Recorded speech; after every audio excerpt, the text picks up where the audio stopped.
¿Alguna vez has escuchado hablar sobre los samaritanos en las Escrituras Sagradas?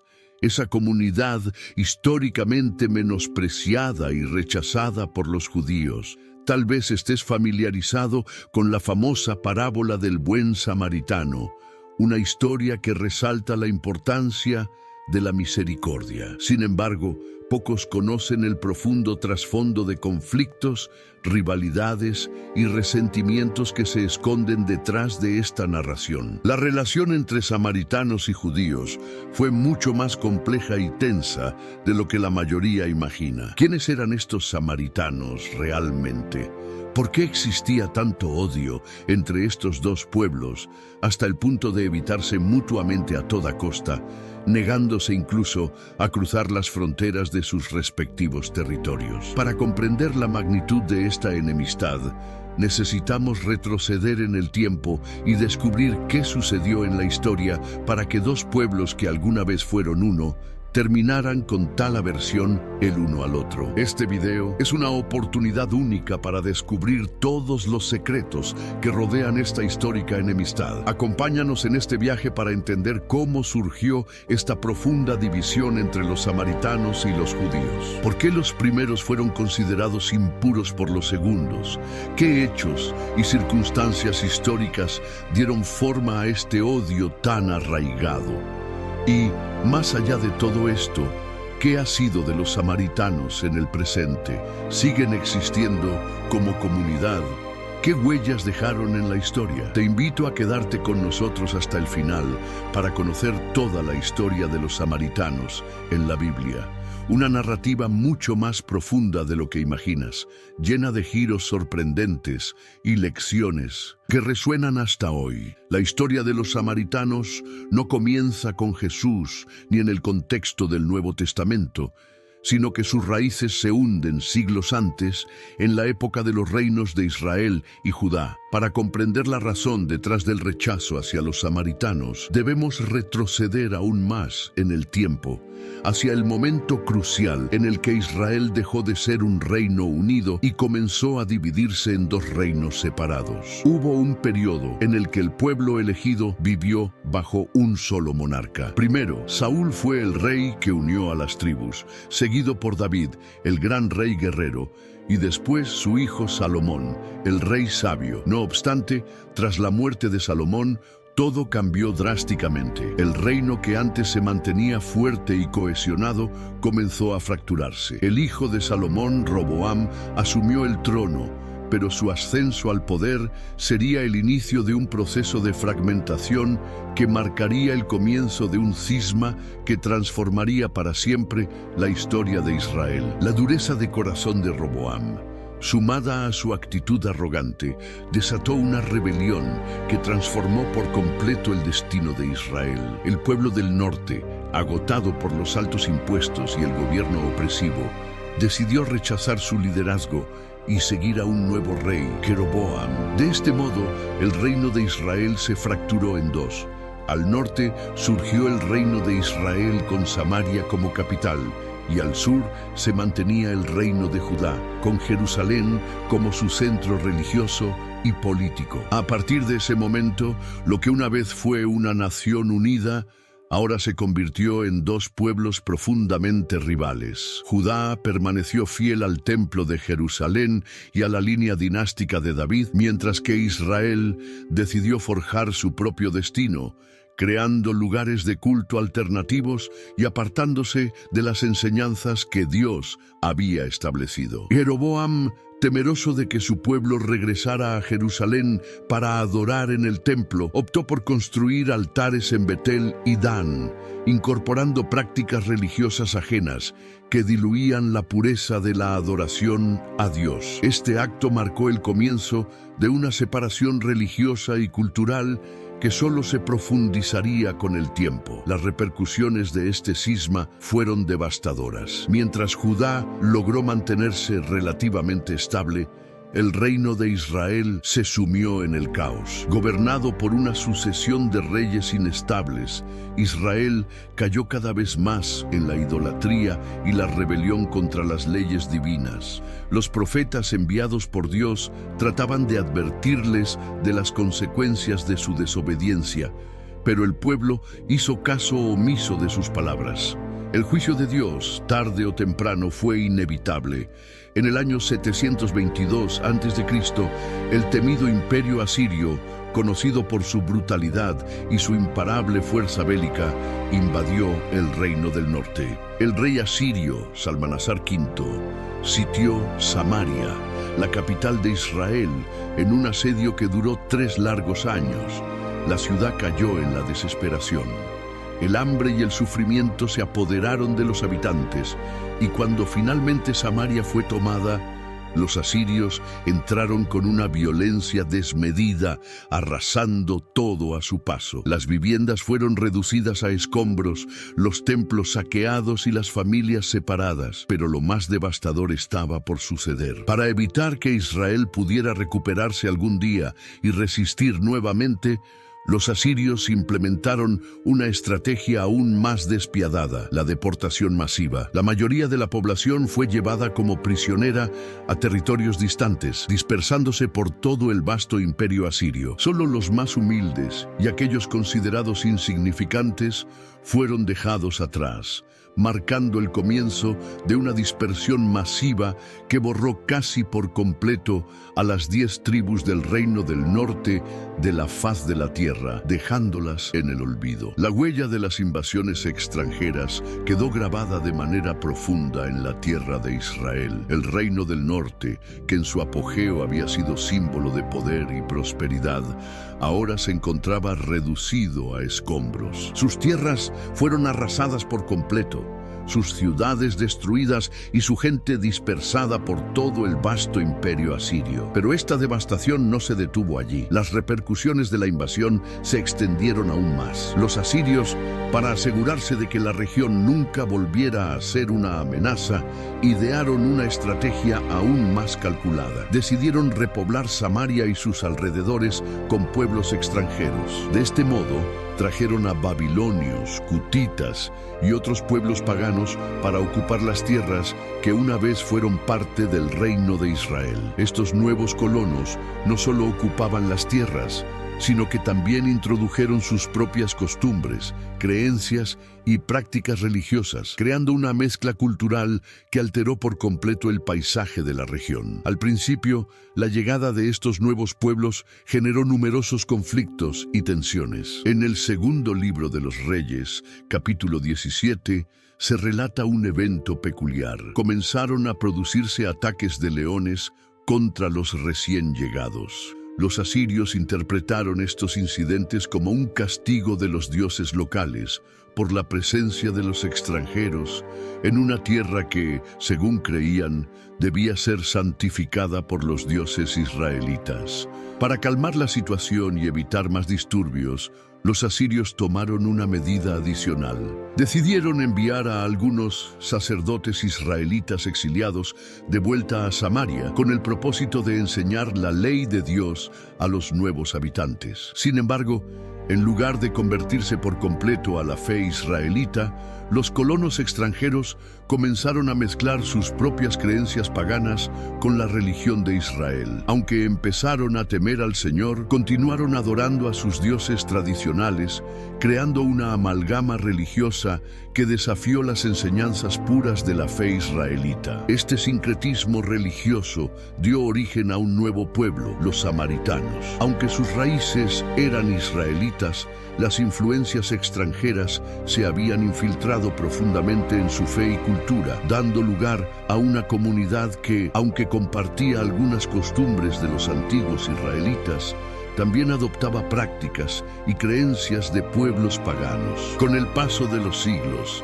los samaritanos fueron forjando su propia identidad y vivieron en la región de Samaria. Pero para los judíos de Judá, los samaritanos eran considerados un pueblo impuro. Se les veía como una comunidad corrompida por la mezcla de las creencias extranjeras con la fe de Israel. A medida que el tiempo pasaba, esta visión negativa de los samaritanos se fue acentuando y la enemistad entre los dos pueblos se volvió cada vez más intensa. La percepción de los samaritanos como una mezcla impura se consolidó, creando una rivalidad que perduraría a lo largo de los siglos. La historia de los samaritanos, sin embargo, no terminó con la caída del reino del norte y la llegada de los pueblos extranjeros. De hecho, la división entre los samaritanos y los judíos se intensificó aún más en los eventos posteriores. Uno de los momentos clave que marcó una nueva fase de esta enemistad ocurrió cuando los judíos regresaron del exilio babilónico y comenzaron a reconstruir el templo de Jerusalén. Este acontecimiento fue una señal de que los judíos querían restaurar lo que había sido destruido, pero al mismo tiempo marcó el inicio de un periodo de tensiones renovadas entre los dos pueblos. Mientras que Judá logró resistir por más tiempo que el reino del norte, las diferencias entre los judíos y los samaritanos se hicieron más profundas, dando lugar a un conflicto que continuaría afectando la relación entre ambos pueblos en los siglos venideros. En el año 586 a.C., el imperio babilónico desató una invasión devastadora sobre Jerusalén. La ciudad fue tomada.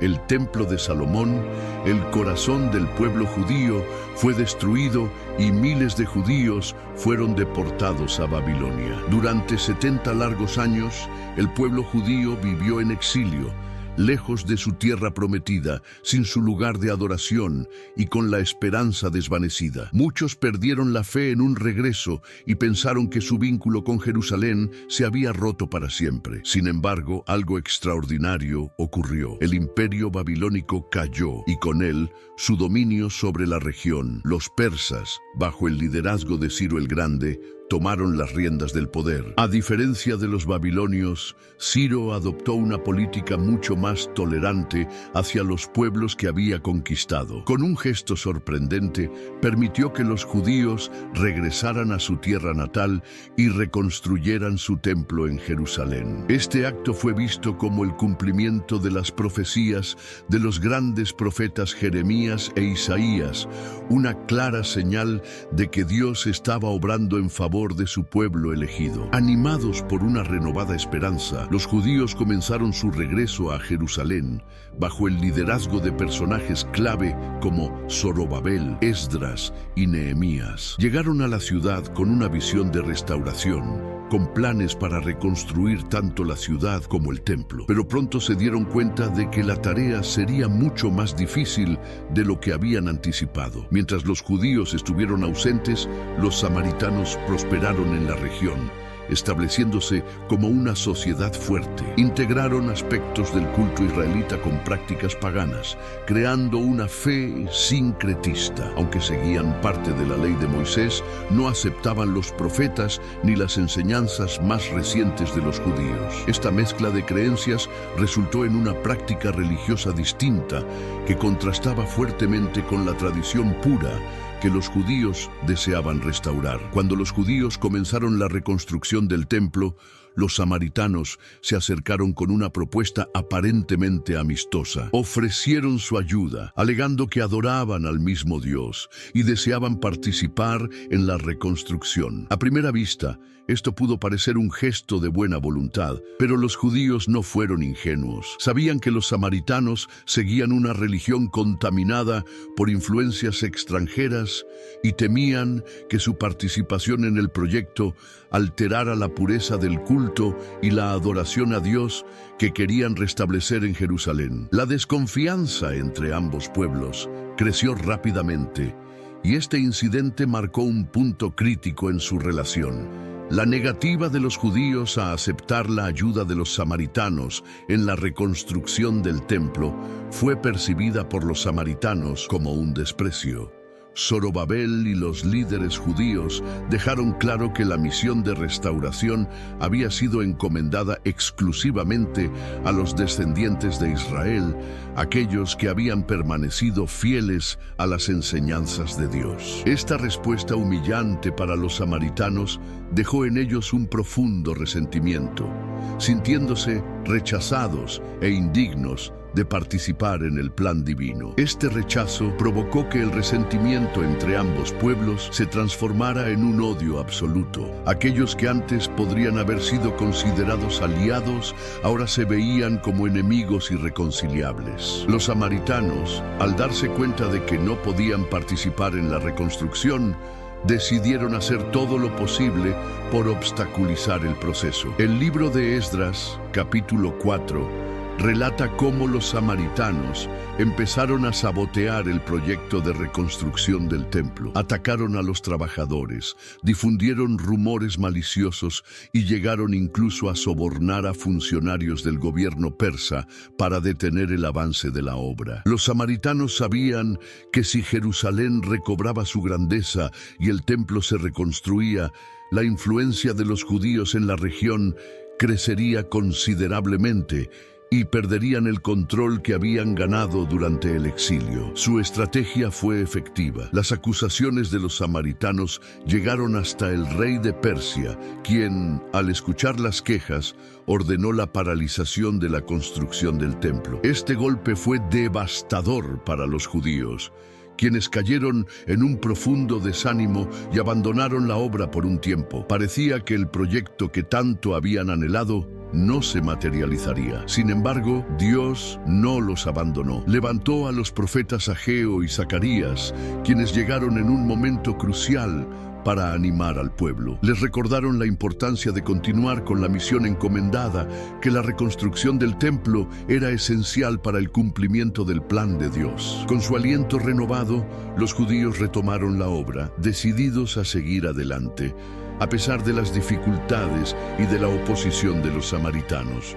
Tras años de luchas y obstáculos, el templo fue finalmente completado en el año 516 a.C., un logro monumental para los judíos, pero un duro golpe para los samaritanos. El rechazo sufrido en Jerusalén no solo fue un golpe emocional, sino que encendió en los samaritanos un deseo de venganza y una necesidad de reafirmar su identidad religiosa. Al verse excluidos del templo de Jerusalén, los samaritanos decidieron dar un paso radical. Si los judíos no los aceptaban en su propio lugar de adoración, los samaritanos construirían el suyo propio. Fue así como eligieron el monte Gerizim, una montaña sagrada para ellos, como el nuevo centro de su fe. En este monte erigieron un templo rival al de Jerusalén, proclamando que allí, y no en Jerusalén, era donde verdaderamente debía ser adorado Dios. Con este acto,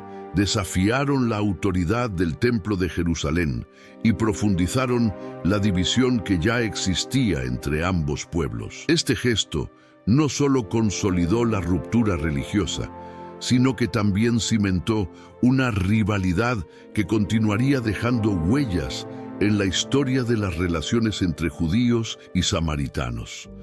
La división ya no era solo territorial, sino profundamente espiritual. Los samaritanos rechazaron abiertamente Jerusalén y su templo, sosteniendo que solo el Pentateuco, los primeros 5 libros de la Biblia, era la verdadera ley de Dios. Los samaritanos, al desestimar los escritos proféticos y las enseñanzas judías posteriores, contribuyeron a una separación cada vez más marcada entre ambos pueblos. A medida que avanzaba el tiempo, este desacuerdo se transformó en un odio visceral y cada vez más arraigado. Para los judíos, los samaritanos eran considerados impuros, mezclados con influencias extranjeras y por lo tanto indignos de formar parte del pueblo elegido. En cambio, Los samaritanos veían a los judíos como arrogantes y cegados por una tradición que consideraban corrompida por las influencias extranjeras. Lo que comenzó como una disputa religiosa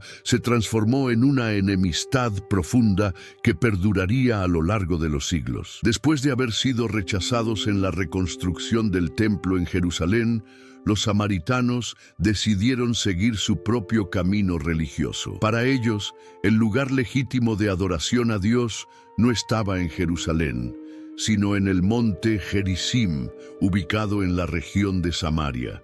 Allí construyeron su propio templo, marcando este sitio como el corazón de su fe y convirtiéndolo en un importante centro de peregrinación y devoción. Este templo no era solo un lugar de culto, sino también un símbolo potente de la identidad samaritana. Representaba no solo la adoración a Dios, sino también la independencia espiritual y cultural frente a los judíos. Con el paso del tiempo, la existencia de este templo en el monte Gerizim consolidó aún más la separación entre ambos pueblos. Mientras los judíos continuaban considerando a Jerusalén como el único lugar legítimo para adorar a Dios, el templo samaritano en el monte Gerizim se mantenía firme como un símbolo de la resistencia y la fe de los samaritanos. Mientras para los samaritanos el monte Gerizim representaba el verdadero santuario divino, esta visión no solo marcaba una diferencia geográfica, sino que se reflejaba también en las creencias y tradiciones de ambos pueblos. Los judíos, firmemente adheridos a la ley de Moisés, los profetas y los escritos sagrados, continuaban siguiendo lo que hoy conocemos como el Antiguo Testamento. En contraste, los samaritanos solo reconocían el Pentateuco, es decir, los primeros 5 libros de la Biblia, y rechazaban tajantemente el resto de las Escrituras, negando la validez de los profetas y otros textos que los judíos consideraban fundamentales para su fe. Para los samaritanos, el culto judío estaba completamente corrompido, y en su visión, solo ellos mantenían la auténtica adoración a Dios. Esta diferencia doctrinal y religiosa se convirtió en una barrera infranqueable entre los dos pueblos. A lo largo de los años, la tensión entre los samaritanos y los judíos creció, transformándose en una rivalidad amarga que obstaculizó cualquier intento de reconciliación. Sin embargo, en el año 128 a.C., en un evento dramático cambiaría las cosas para siempre, marcando un antes y un después en la historia de la relación entre ambos pueblos. Este suceso sería un punto de inflexión en la enemistad que definió la relación entre samaritanos y judíos. En aquel entonces, el mundo estaba viviendo una transformación radical. El imperio persa, que había traído consigo cierto grado de estabilidad y tolerancia, dio paso al dominio griego. Bajo el liderazgo de la dinastía Asmonea, los judíos consiguieron una independencia relativa, una oportunidad para restaurar su influencia y poder. Juan Hircano, un líder judío y sumo sacerdote, tenía un objetivo claro: expandir el territorio de Judá y consolidar a Jerusalén como el único y legítimo centro de adoración a Dios. Movido por esta visión, en el año 128 a.C., Juan Hircano decidió tomar medidas drásticas. Con el respaldo de su ejército, lideró un ataque militar contra Samaria con el fin de destruir el templo en el monte Gerizim. Pero este ataque no fue solo una ofensiva militar, sino un acto profundamente simbólico, dirigido directamente al corazón de la identidad samaritana.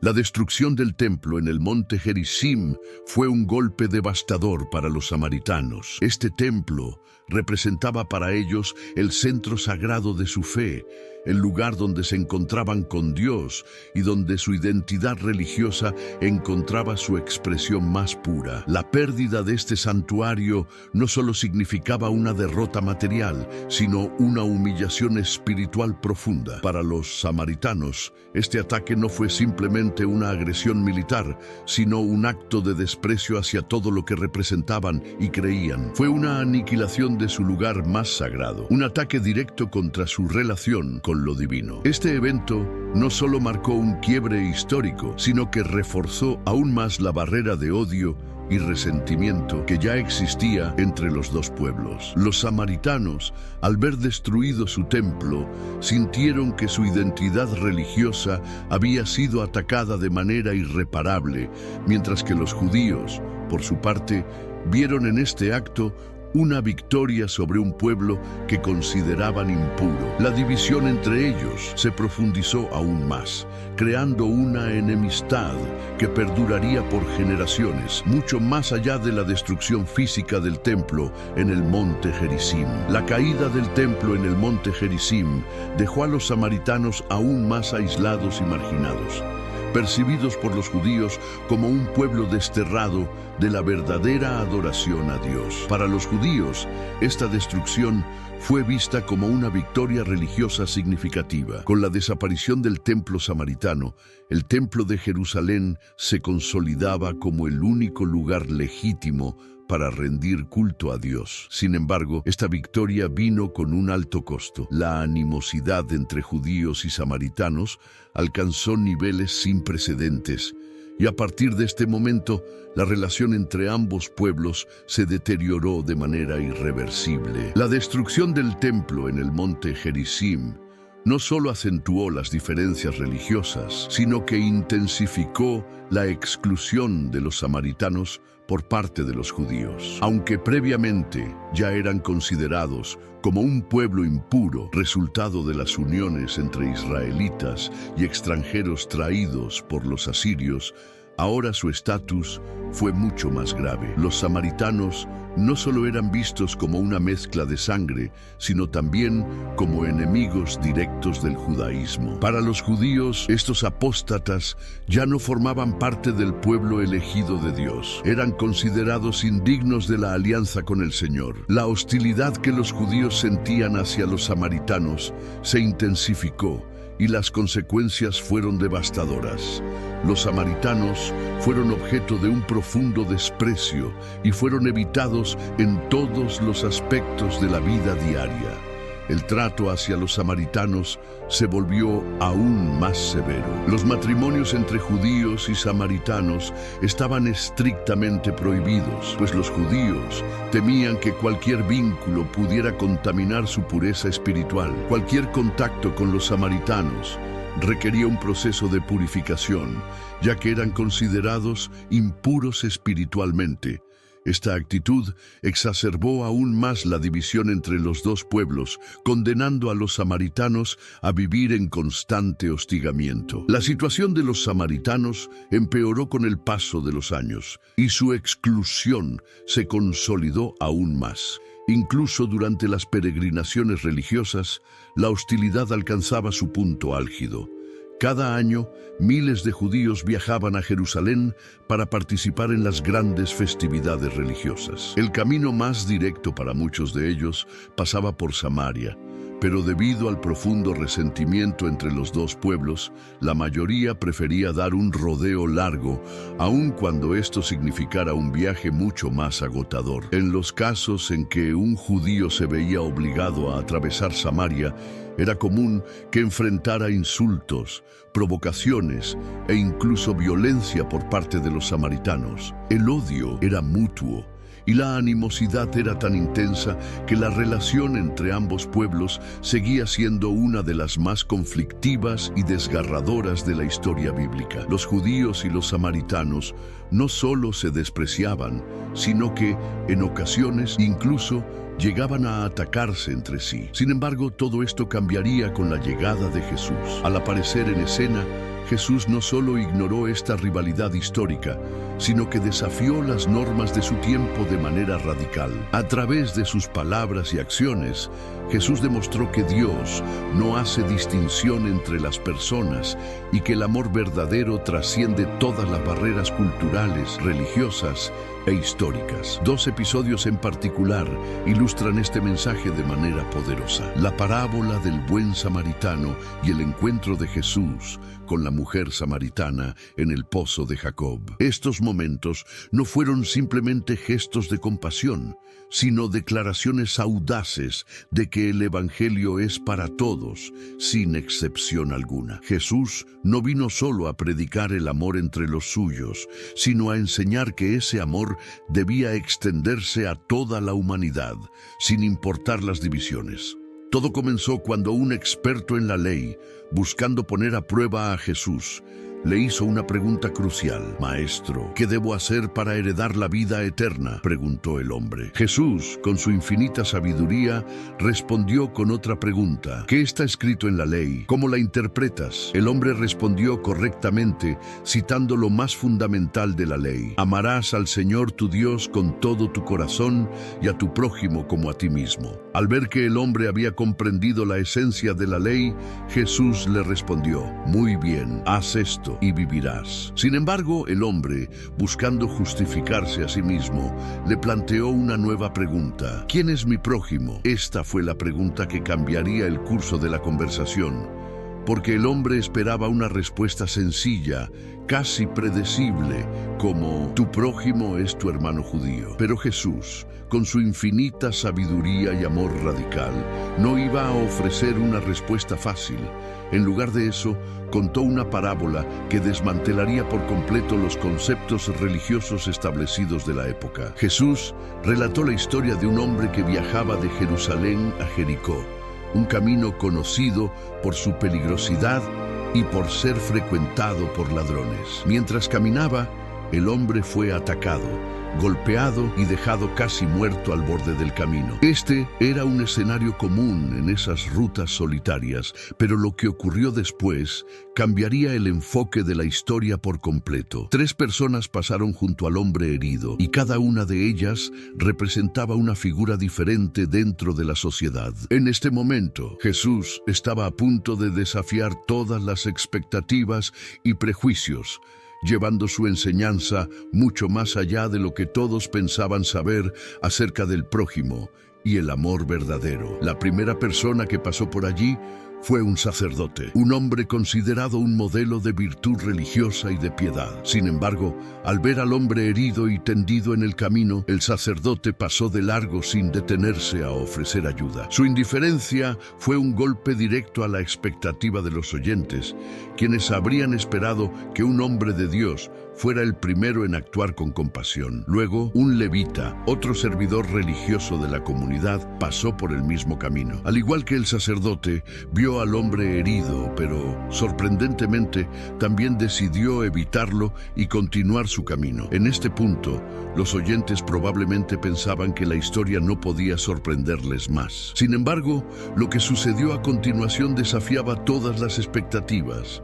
Un samaritano, alguien que los judíos despreciaban profundamente, que era considerado impuro y enemigo, fue la siguiente persona en aparecer. Al ver al hombre herido, el samaritano no solo mostró compasión, sino que se detuvo sin pensarlo 2 veces. Sintió una profunda misericordia por el hombre y, sin dudar, decidió ayudarlo. Este samaritano no solo ofreció palabras de consuelo, sino que actuó de manera práctica. Limpió las heridas del hombre con vino, las curó con aceite y lo subió a su propio animal. Pero su generosidad no terminó ahí. Lo llevó a una posada, se aseguró de que recibiera cuidados médicos y pagó todos los gastos necesarios para su recuperación. El samaritano, un hombre despreciado por los judíos, hizo más por este desconocido herido que lo que los líderes religiosos, quienes se consideraban modelos de virtud, habían hecho. Al terminar la parábola, Jesús le preguntó al experto en la ley, ¿quién fue el prójimo del hombre herido? El hombre, probablemente sintiendo el peso de la enseñanza y tragándose su orgullo, respondió, aquel que tuvo misericordia de él. Y Jesús, con una respuesta contundente y transformadora, concluyó, ve y haz tú lo mismo. Este relato causó un impacto profundo entre los oyentes judíos, quienes jamás habrían imaginado que un samaritano fuera el héroe de una historia sobre bondad. Jesús, con este simple pero poderoso acto de enseñanza, dejó claro que el amor de Dios no tiene fronteras, no distingue entre razas, culturas ni religiones. El prójimo, según Jesús, no es solo aquel que pertenece a tu grupo, a tu etnia o a tu religión, sino que es cualquiera que esté en necesidad, cualquiera a quien puedas ayudar, independientemente de su origen o creencias. El verdadero prójimo, según Jesús, es aquel que ama sin importar quién sea, quien demuestra misericordia y compasión sin restricciones ni barreras. La lección de la parábola fue clara. No basta con amar solo a aquellos que son similares a nosotros, sino que debemos extender ese amor incluso a quienes consideramos nuestros enemigos. Si la parábola del buen samaritano ya era revolucionaria en su tiempo, lo que Jesús hizo en el pozo de Jacob fue aún más impactante y rompió por completo las normas sociales y religiosas de su época. Jesús, junto con sus discípulos, estaba viajando cuando pasaron por Samaria. En esa época, la mayoría de los judíos evitaba esta región, ya que los samaritanos eran considerados impuros y enemigos. Pero Jesús, desafiando las convenciones, se dirigió directamente hacia allí. Al mediodía, agotado por el viaje, se detuvo junto a un pozo mientras sus discípulos iban a comprar comida. Fue en ese momento cuando una mujer samaritana se acercó al pozo para sacar agua. En esa sociedad era impensable que un hombre judío hablara con una mujer samaritana en público. Este acto era considerado un escándalo, una violación directa de las normas sociales. Pero Jesús, sin dudar, rompió esa regla. Al ver a la mujer le dijo, «Dame de beber». La mujer, sorprendida por su audacia, le respondió con incredulidad, sabiendo que los judíos evitaban todo tipo de contacto con los samaritanos y mucho más aún con una mujer. «¿Cómo es que tú, siendo judío, me pides agua a mí, una mujer samaritana?», le preguntó. Pero Jesús no estaba allí solo para beber agua. Él tenía algo mucho más grande para ofrecerle. Con paciencia, respondió, «Si supieras quién te está pidiendo agua, tú serías quien me pediría a mí, y yo te daría agua viva». La mujer, completamente confundida, no entendió a qué se refería con agua viva. Jesús, con una mirada penetrante, le explicó más profundamente, «El que beba de esta agua del pozo volverá a tener sed, pero quien beba del agua que yo le daré, nunca más tendrá sed. Esa agua se convertirá en una fuente dentro de él, brotando para vida eterna». La mujer, intrigada y maravillada, comenzó a preguntarse quién era este hombre que le ofrecía algo tan asombroso, algo que parecía tener el poder de cambiar su vida por completo. Poco a poco, Jesús comenzó a revelar su conocimiento sobre su vida, mostrándole que él sabía más de lo que ella podía imaginar. Este encuentro no fue solo una conversación sobre agua, sino una oportunidad divina para que la mujer samaritana entendiera que el amor de Dios no tiene fronteras y que la salvación no estaba reservada solo para los judíos, sino para todos, incluso para los despreciados samaritanos. Jesús le reveló a la mujer que conocía incluso los detalles más íntimos de su vida. Le dijo que había tenido 5 maridos y que ahora vivía con un hombre que no era su esposo. Sus palabras mostraban que conocía sus secretos más profundos, pero, a diferencia de lo que ella esperaba, no la condenó ni la señaló. En lugar de rechazarla, Jesús le ofreció una nueva oportunidad, una vida transformada, llena de esperanza, perdón y propósito. Ese gesto rompió cualquier muro de culpa que pudiera existir en el corazón de la mujer. Asombrada por la sabiduría de Jesús y consciente de que estaba frente a alguien diferente, ella mencionó una de las disputas más antiguas entre judíos y samaritanos. «Nuestros padres adoraron en este monte, el Gerizim, pero ustedes dicen que el lugar correcto para adorar es Jerusalén». Este conflicto milenario sobre el lugar verdadero de adoración era, para ella, una barrera imposible de resolver. Entonces Jesús, con una respuesta extraordinaria y reveladora, le dijo, Llega la hora en que ustedes no adorarán ni en este monte ni en Jerusalén. Dios es espíritu, y los verdaderos adoradores deben adorarlo en espíritu y en verdad. Con estas palabras, Jesús derrumbó siglos de divisiones religiosas, mostrando que la adoración genuina no depende de un lugar físico, sino de una relación viva y sincera con Dios. La mujer, aún con preguntas en su corazón, dijo: sé que el Mesías está por venir, y cuando Él venga, nos explicará todas las cosas. Fue entonces cuando Jesús, con toda autoridad, pronunció una de las declaraciones más impactantes de su ministerio: yo soy Él, el que habla contigo. En ese instante, la vida de la mujer cambió para siempre. Conmovida y transformada por ese encuentro, la mujer dejó su cántaro y corrió a la ciudad para contar lo que había vivido. Se convirtió en la primera predicadora samaritana del Evangelio. Sus palabras, llenas de asombro y convicción, impactaron a muchos en su pueblo. Gracias a su testimonio, una multitud de samaritanos creyó en Jesús. Aquella comunidad, marcada por siglos de rechazo y desprecio, comenzó a experimentar la esperanza de la reconciliación. La historia de los samaritanos, antes definida por conflictos y divisiones, tomó un rumbo inesperado tras la resurrección de Jesucristo. Lo que parecía un abismo imposible de superar en